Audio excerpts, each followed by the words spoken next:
The courtroom is supposed to be the final arena of logic, a place where facts are sacred and every word matters. But sometimes what actually comes out of people's mouths is so profoundly stupid, it makes you question the very concept of intelligent life.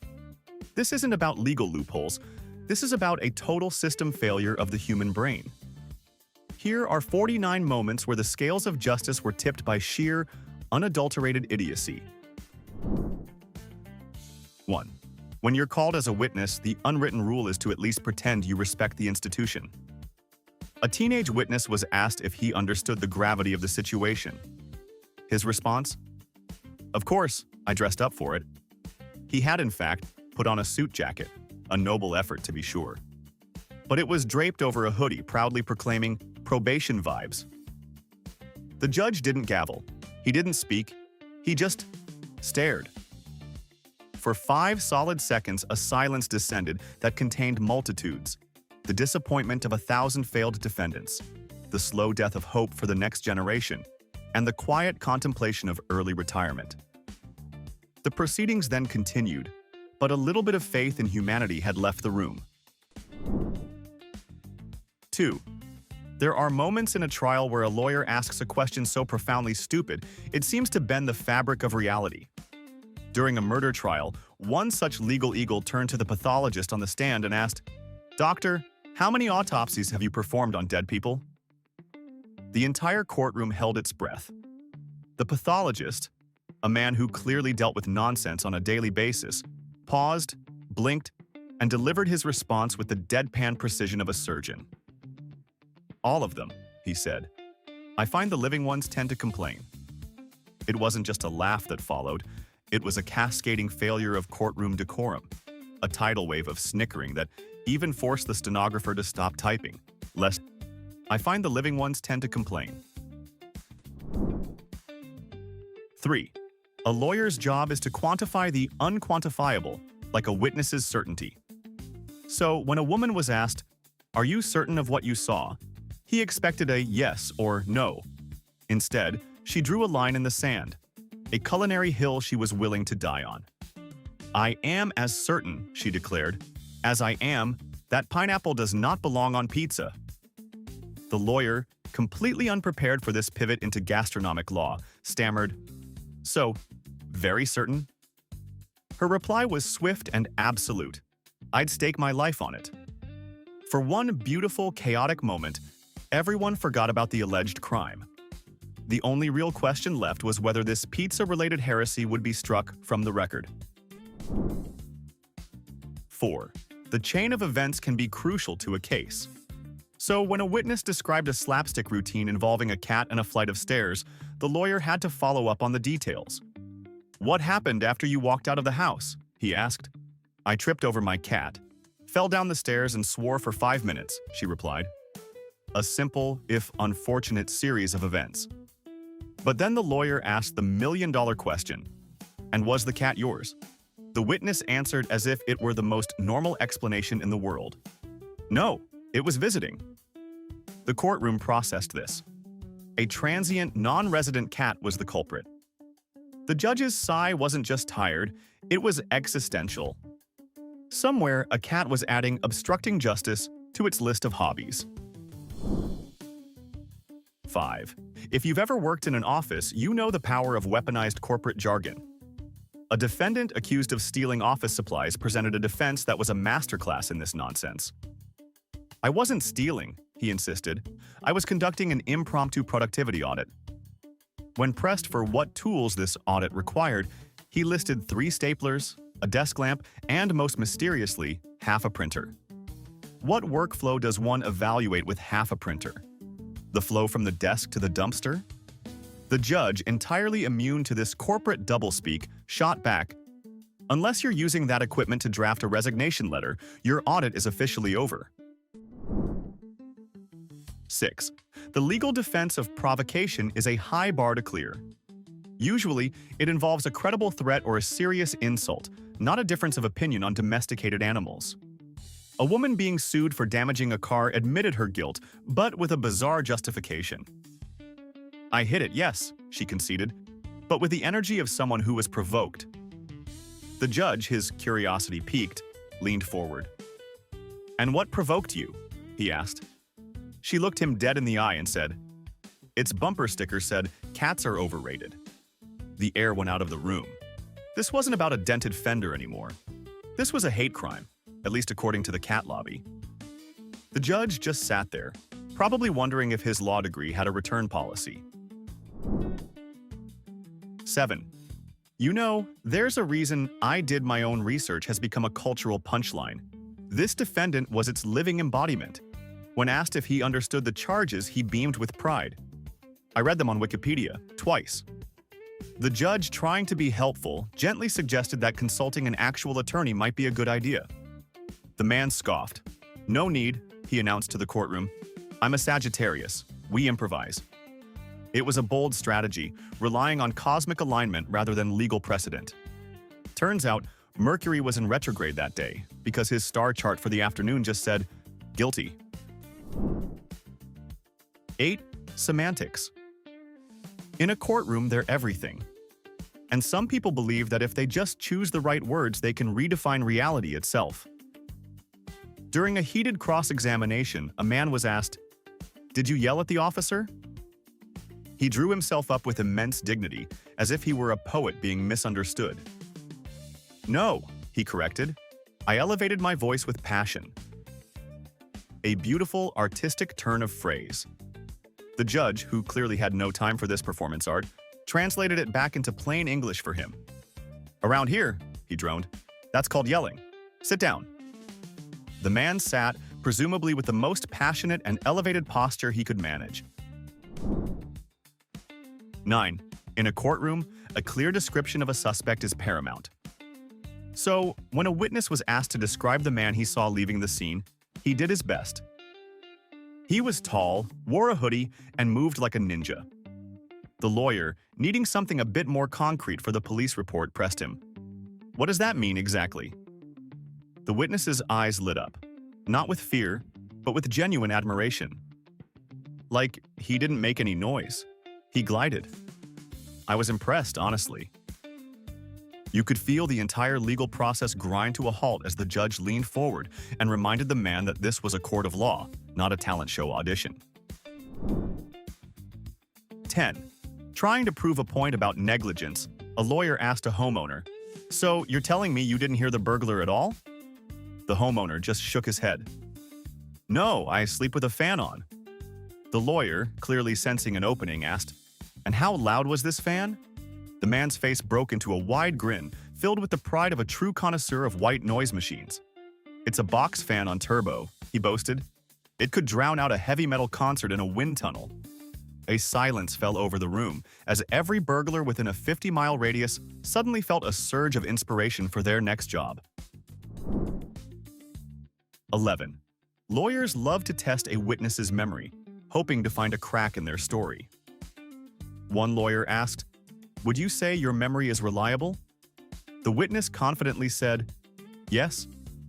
The lawyer then went for the kill shot.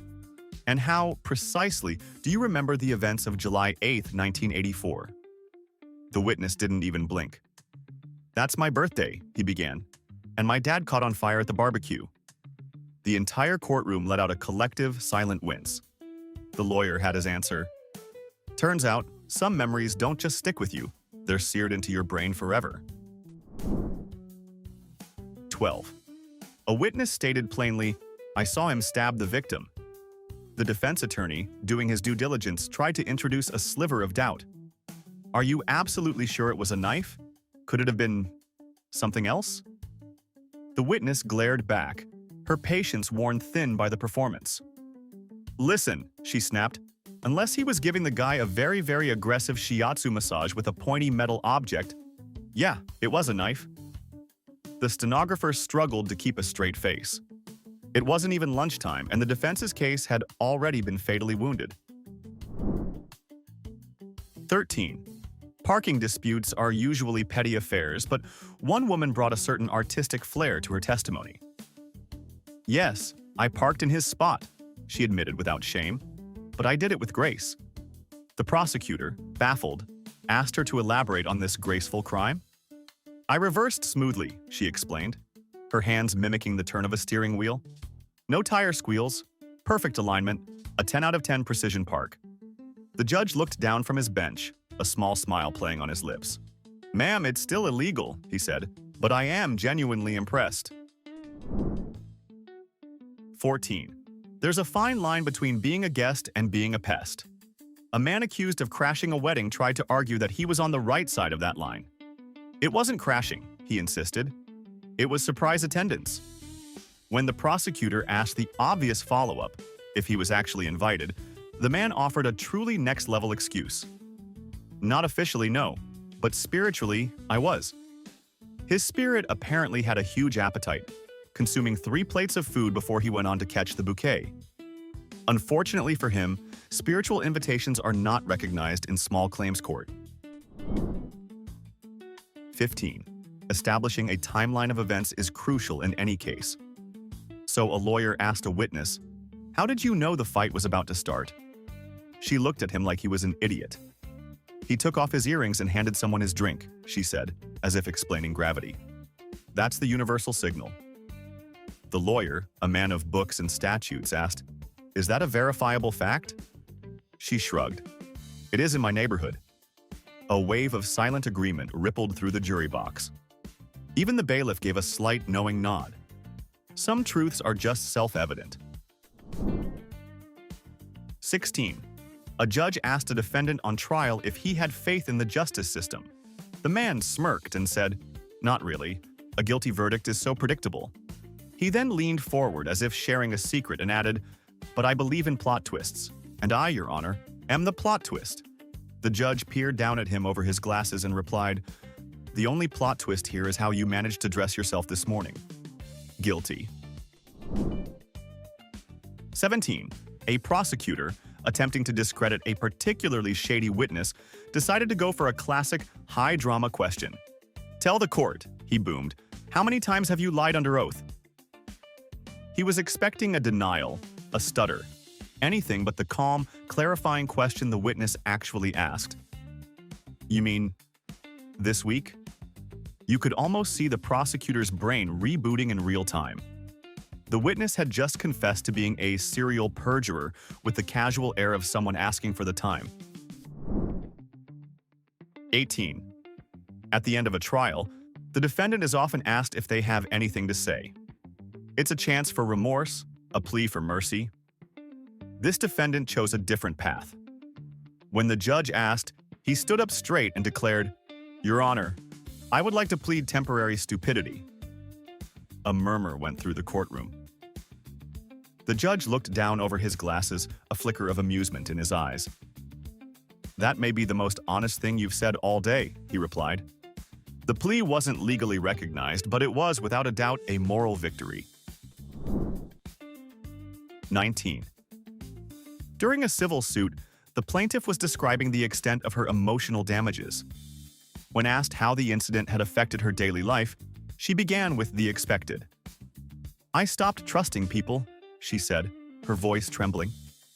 And then she went completely off script. "And I developed a debilitating fear of microwaves." An awkward silence descended. Nobody dared to ask for the connection between the defendant's actions and kitchen appliances. But across the room, the lawyer for a major microwave manufacturer suddenly looked like he needed a very, very strong drink. 20. Some of the dumbest moments in a courtroom aren't from the witnesses, they're from the lawyers asking the questions. During a child custody hearing, a lawyer asked the mother, "Do you have any children?" She responded with a clear, confident, "Yes, one." A perfectly normal exchange. But then the lawyer, for reasons that will forever remain a mystery, followed up with, "And is that child yours?" The woman just tilted her head, processing the sheer absurdity of the question. After a long pause, she replied, "I sure hope so." The judge didn't even try to hide his facepalm. It was a rare moment where everyone in the room simultaneously questioned the value of a law degree. 21. Traffic court is a theater for creative excuses, but every now and then, a true artist takes the stage. When a man was asked to defend his excessive speeding, he looked the judge dead in the eye and said, "Your Honor, I wasn't speeding. I was time traveling. When pressed to explain this novel defense, he added, I just hadn't reached the wormhole yet. You have to admire the commitment. The judge, to his credit, gave the man points for originality, but not for his grasp of theoretical physics. The fine was upheld, but the man's legend undoubtedly echoed through the halls of that courthouse for years to come. 22. A defendant was on the stand, explaining his actions after hitting a parked car. The lawyer asked, "And what did you do after the collision?" The defendant puffed out his chest and said, "I left a note." A noble gesture, until the lawyer dug deeper. "Well," the man backtracked, "I thought about leaving a note, but then I realized I didn't have a pen." "Fair enough." "So what did you do instead?" The defendant shrugged, offering his final brilliant move. "I prayed." It was a bold legal strategy, relying on divine intervention to handle the insurance paperwork. Last we checked, heaven does not have a claims department. 23. Delusion can be a powerful thing. A man on trial for evading the police was asked why he didn't pull over when he saw the flashing lights. His explanation was a masterpiece of unwarranted self-confidence. "I thought they were just fans of my driving," he stated, completely serious. The arresting officer later took the stand to confirm that no, they were not fans. In fact, a quick review of the man's driving record suggested that he didn't have a fan base so much as a long list of victims and concerned witnesses. 24. In a defamation suit, the defendant was trying to argue that her viral social media post wasn't technically a lie. "I didn't lie," she insisted. "I just posted a dramatic version of events." The plaintiff's lawyer, smelling blood in the water, asked if her version was factual. Her response was a sign of our times. It was emotionally accurate. The judge, who had clearly heard enough, leaned into his microphone and delivered the final verdict on this New Age philosophy. This court only recognizes facts, not fan fiction. 25. Describing a bar fight, a witness tried to pinpoint the moment it concluded. "I didn't see who started it," she said, "but I saw who finished it." The courtroom leaned in, expecting a dramatic account of the final blow. The witness continued, with a karaoke mic and a power stance. A beat of silence. Across the room, the defendant, presumably the man in question, gave a proud, subtle nod. The judge, looking exhausted, simply said, "Let's stick to the actual punches, please, not the musical ones." 26. Sometimes, a question meant to establish a baseline of intelligence accidentally reveals a new level of it. A man on the stand was asked, "Do you understand what perjury is?" He lit up, proud to know the answer. "Yeah," he said. "It's like advanced lying, right?" In a strange way, he wasn't entirely wrong. The judge, however, felt a more practical definition was in order. "No," he sighed. "It's the fast track to a jail cell." The man just nodded thoughtfully, as if he'd just received a very helpful life tip. 27.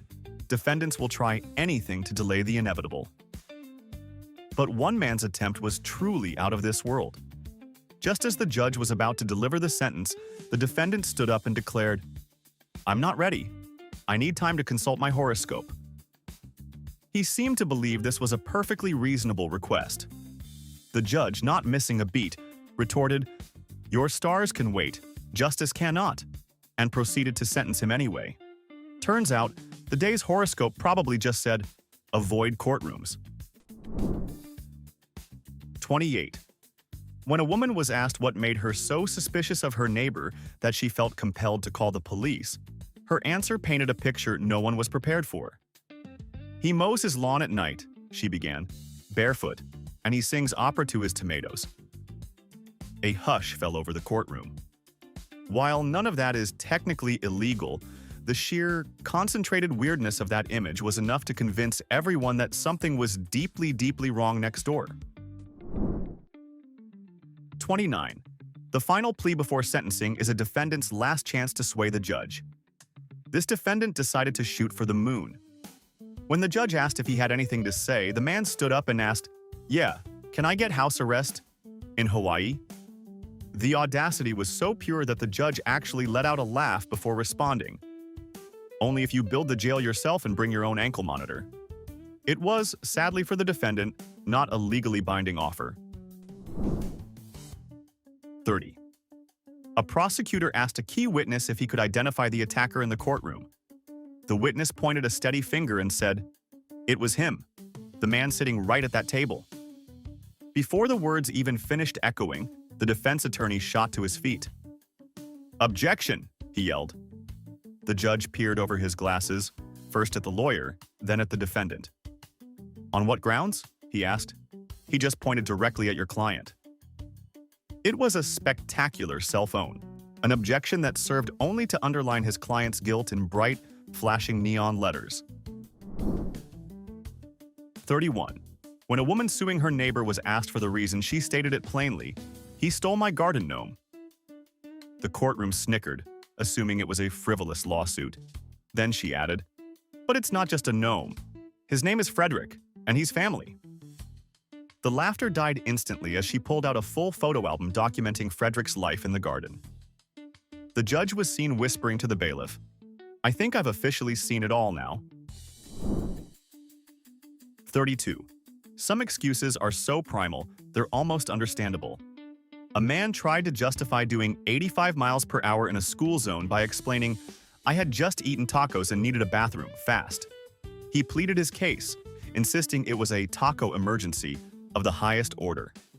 The judge, while perhaps sympathetic on a human level, had to stick to the law.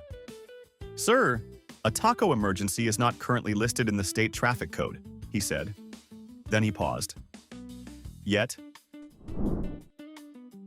33. A witness was explaining why he didn't immediately call 911 during a break-in. "I didn't want to bother the police," he said. "I thought I could handle it myself." The prosecutor, intrigued by this bravado, asked him how exactly he planned to handle an armed intruder. The man replied with absolute seriousness, with intense eye contact and a firm tone. The jury deserves a medal for the collective strength it took not to burst out laughing right then and there. 34. During cross-examination, a lawyer tried to establish a teenage witness's character. "Would you say you're a responsible young man?" he asked. The teen puffed out his chest and nodded earnestly. "Absolutely," he confirmed. "I even wash my own socks." A wave of laughter rippled through the jury box. The judge didn't laugh. He just put his head in his hands and muttered, loud enough for the stenographer to hear, "We're doomed." 35. There's a fine line between resisting arrest and, well, this. When a defendant claimed, "I didn't resist arrest, I just strongly disagreed with the method," the prosecutor was intrigued. The arresting officer then testified that this disagreement involved chasing the man across 3 suburban lawns and a prize-winning rose garden. The defendant, seeing his opening, added, "That's just cardio, not resistance." You have to admire the attempt to rebrand fleeing as a wellness activity. The jury, however, wasn't looking for a fitness coach. They were looking for a verdict. He didn't win the case, but he definitely got his steps in for the day. 36.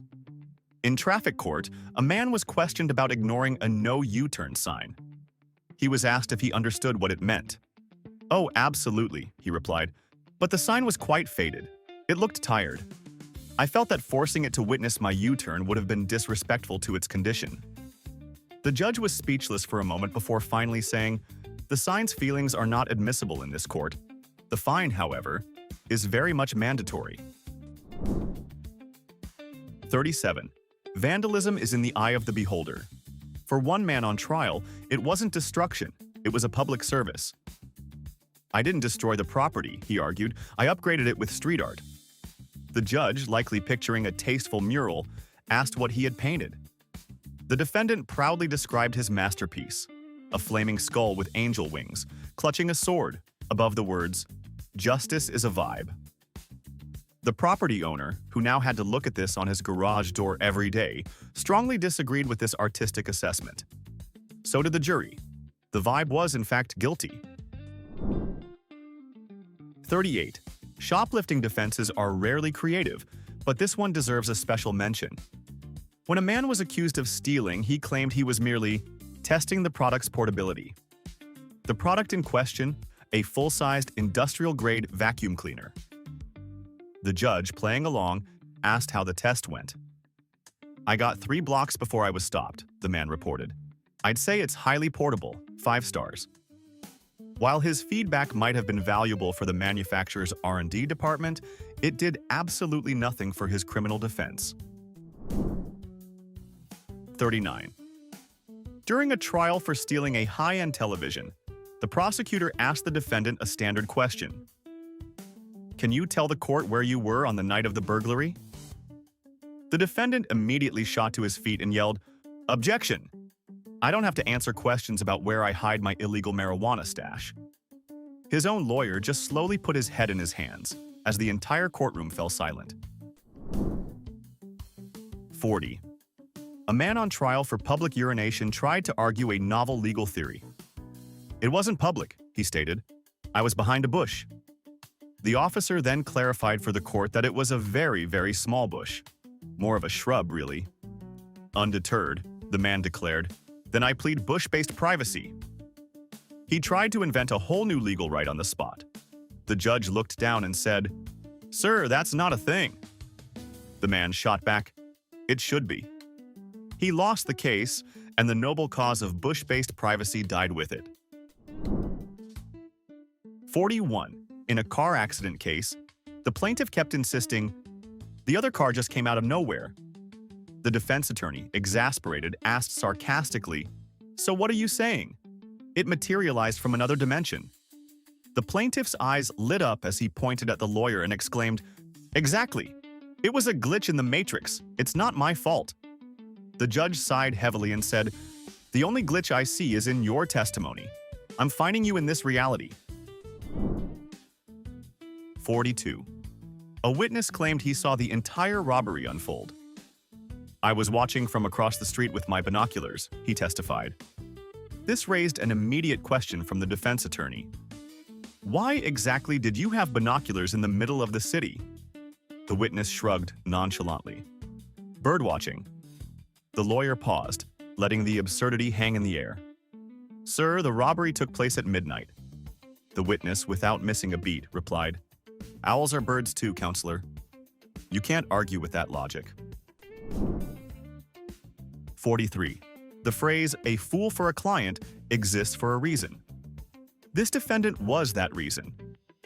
He stood before the judge and proudly announced, "I'd like to represent myself." The judge, obligated to caution him, asked, "Are you sure that's a wise decision?" The man replied with unwavering confidence, "Absolutely. No one knows how innocent I am better than me." Spoiler alert, he was not, in fact, innocent. And the person who knew the least about mounting a legal defense was, it turned out, also him. He lost, spectacularly. 44. During a tense hearing, a man in the public gallery suddenly shot to his feet and yelled, "I object." The judge stopped the proceedings and peered down at him. "Sir, you are not an attorney in this case. What precisely are you objecting to?" The man pointed a finger around the room and declared, "The vibe.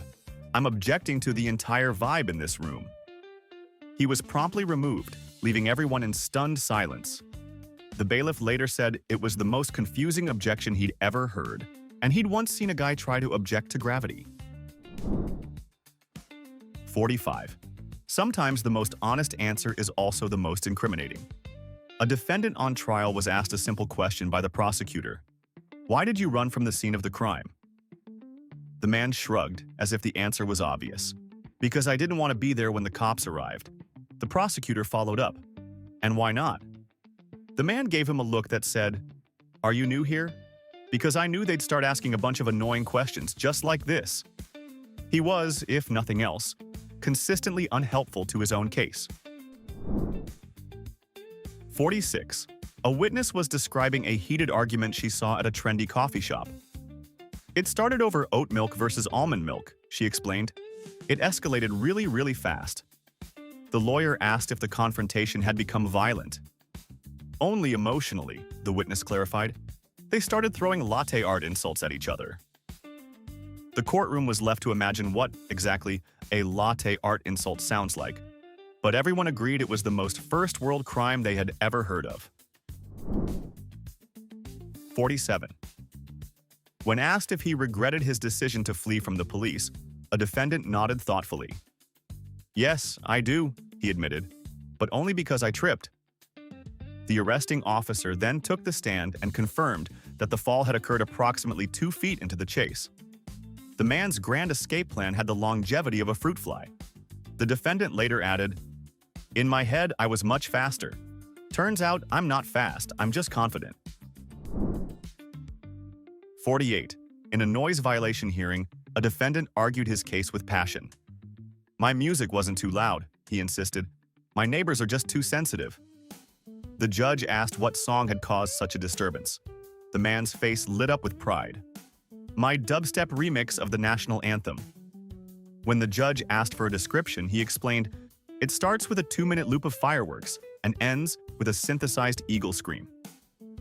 Somewhere, the ghost of Francis Scott Key shed a single patriotic tear. 49. During a personal injury trial, an attorney was trying to establish the details of a car crash. He asked the witness on the stand a very technical question. "What gear were you in at the moment of the impact?" The witness, a young man who clearly operated on a different wavelength, answered without a moment's hesitation, "Gucci sweats and a hoodie." A beat of silence, and then the courtroom erupted in laughter. While the lawyer was asking about the car's transmission, everyone else appreciated the completely honest and utterly useless fashion update. So there you have it. Proof that the line between a legal defense and a cry for help is dangerously thin. Now it's your turn.